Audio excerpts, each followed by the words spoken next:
Hello students, आज हम लोग देखने जा रहे हैं कि यूक्लिड विभाजन प्रमेयिका के द्वारा यूक्लिड विभाजन एल्गोरिथम के द्वारा HCF कैसे ज्ञात किया जाता है।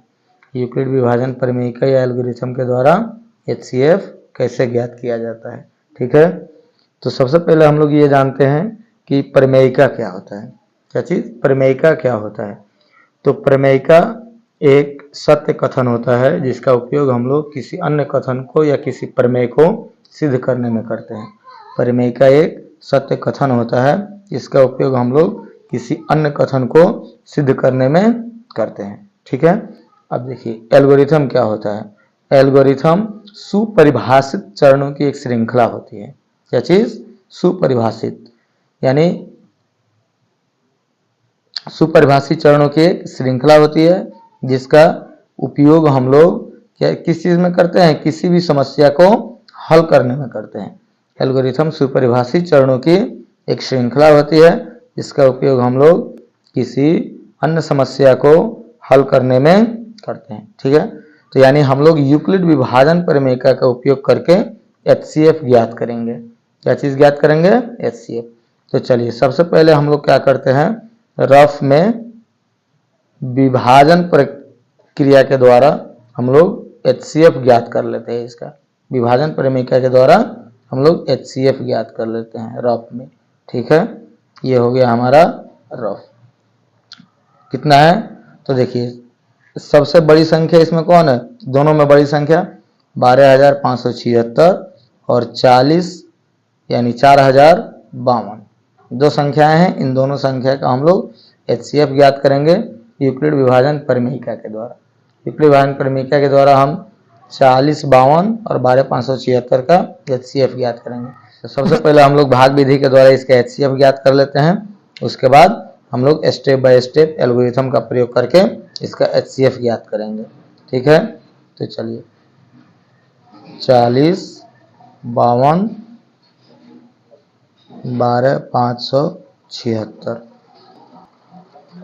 चलिए देखिए सबसे पहले इसमें कितना से भाग आएगा? 3 से। 3 दूनी 6, 3 5 15, 3 0 0, 3 चौका 12। घटाइए 6 में से 6 घटेगा तो कितना आ जाएगा? हमारा 0 आ जाएगा। 7 में से 5 घटेगा तब कितना आएगा? 2 आ जाएगा। 5 में से 1 घटेगा तब कितना आ जाएगा? हमारा 4 आ जाएगा। ठीक है, बाकी ये दोनों कैंसिल हो गया, घट गया, खत्म हो गया। अब क्या करते हैं, जो रिमाइंडर आता है यानी जो शेष आता है उससे हम लोग फिर भाग देते हैं किससे? जिससे भाग दिए थे पहले उसमें। ठीक है, 40 52 में। तो 40 52 में भाग देंगे तो कितना मतलब हो जाएगा? तो देखिए ये जाएगा हमारा, चलिए इसको हम लोग यहाँ रखते हैं, इससे फिर भाग देते हैं तो कितने से कटेगा हमारा? इसके बाद हमारा हो जाएगा 9 से। ठीक है, तो 9 0 0, 9 दूनी 18, 9 चौका 36 और 1 37। ठीक है, घटाइए 2 में से 0 घटेगा तो कितना जाएगा हमारा? 2। इसके बाद 15 में से 8 घटेगा तो 7। इसके बाद ये हो गया 9, 9 में से 7 घटेगा तो 2। ये 3 और ये 3 कैंसिल हो गया। फिर हम लोग 272 से 420 में फिर भाग देते हैं तो एक मरतबा में जाएगा तो 272 हो गया। 10 में से 2 घटेगा तो 8, 11 में 7 घटेगा तो 4 और ये हो गया 1। फिर हम लोग इसमें 148 से भाग देते हैं। किसमें? 148 से भाग देते हैं हम लोग 272 में। ठीक है, तो ये भी एक मरतबा में जाएगा। ठीक है, तो 148 हो गया। ठीक, 12 में 7 घटेगा तो कितना जाएगा? 4 और ये हो गया 6, 6 में से 4 घटेगा तो कितना जाएगा? 2 और ये 1, 2 में से घट करके 1 आ जाएगा। ठीक है, तो फिर 148 में भाग देंगे 124 से। यही तरीका है जो हम लोग बचपन में सीखे हैं HCF निकालने का, वही तरीका है। ठीक है, तो 124 हो गया हमारा। फिर यहाँ से घट के कितना आ गया हमारा? 24। ठीक है, तब 24 से फिर भाग देंगे 124 में तो कितना मरतबा जाएगा? 5 मरतबा में। ठीक है, तो 5 का 20, 5 दूनी 10, 2 12, 4 आ गया। 4 में से 0 घटेगा 4 और 2 में से 2 घटेगा 0 और फिर यहाँ 24 लिखेंगे, 4 6 24 हो गया। ठीक है, 0। ठीक है, यहाँ तक हम लोग बनाते हैं। ठीक है, इसके बाद इसको हम लोग अब यूक्लिड विभाजन प्रमेयिका पर दर्शाते हैं। ठीक है, यानी इसके लिए हम लोग यूक्लिड विभाजन प्रमेयिका के आधार पर अब चलते हैं। तो चलिए यूक्लिड विभाजन प्रमेयिका में हम लोग जानते हैं यदि दो संख्याएं a और b, कितना? a और b दिए रहने पर दो अन्य संख्याएं q और r इस प्रकार से होता है कि a बराबर bq प्लस r होता है, जहां r का मान 0 से बड़ा या बराबर हो सकता है या b से छोटा हो सकता है। ठीक है, यानी 0 से बड़ा होगा या बराबर भी हो सकता है और b से छोटा ही होगा, b के बराबर नहीं होगा। ठीक है, तो ये कौन होता है? ये होता है सबसे, ये दोनों में सबसे बड़ी संख्या। तो दोनों में बड़ी संख्या कौन है? दोनों में बड़ी संख्या है 12, 5, 7, 6। ठीक है, उसके बाद b कितना हो गया? 40, 52, दूसरी संख्या। ठीक है, अब इस पर हम लोग सेट करेंगे उसको। चलिए, तो कहाँ से सेट करेंगे? ये हो गया हमारा 12, 5, 7, 6।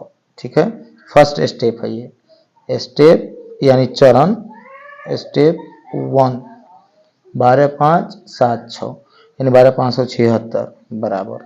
अब यहाँ से देखिए हम लोग 12, 576 में कितना से भाग दिए? 40, यानी b का मान कितना है? 40, 52। ठीक, 40, 52 गुना 3, कितना बच गया रिमाइंडर के रूप में? 420, 420। ठीक है, अब उसके बाद देखिए, उसके बाद हम लोग यहाँ क्या किए हैं? जो रिमाइंडर बचा है उससे भाग दिए हैं, किसमें? ये आ गया है हमारा b के स्थान पर, और ये आ गया है हमारा कितना? a के स्थान पर। यानी अब a के स्थान पर हम लोग कितना लिखेंगे? अब a के स्थान पर हम लोग लिखेंगे 40, 52। स्टेप 2, a के स्थान पर हो जाएगा हमारा कितना? 40, 52। ठीक है, बराबर कितना हो गया? 420 गुना 9। कितना रिमाइंडर बचा है इसमें? 272। कितना बचा है? 272। तो यहाँ पे लिख देंगे 272। फिर अगला स्टेप में, स्टेप 3, स्टेप 3 में कितना होगा हमारा? फिर से ये हो जाएगा हमारा a 420। ठीक है, और ये हो जाएगा हमारा b 272 हो जाएगा b। ठीक है, तो क्यू के रूप में कितना आया है? देखिए एक आया है ना, तो वही एक लिख देंगे। ठीक है, प्लस r के रूप में कितना है? 148, 148 हो गया। चलिए अब आगे देखिए, फिर हम लोग चलेंगे स्टेप 3 में। स्टेप 3, ठीक है, स्टेप 4। अब देखिए स्टेप 4 में क्या हो जाएगा? स्टेप 4 में हमारा देखिए ये हो गया हमारा a 272 हो गया a, और b हो गया 148। ठीक है, तो क्यों कितना हो रहा है? देखिए 148, 272 एक हो रहा है ना क्यों? तो एक प्लस में r यानी रिमाइंडर कितना बच रहा है? 124, तो 124 हो गया। उसके बाद हम लोग फिर इसको मानते हैं क्या? a, स्टेप 5, स्टेप 5, स्टेप 5 में 148 हो जाएगा हमारा फिर से a, और b हो जाएगा 124 गुना।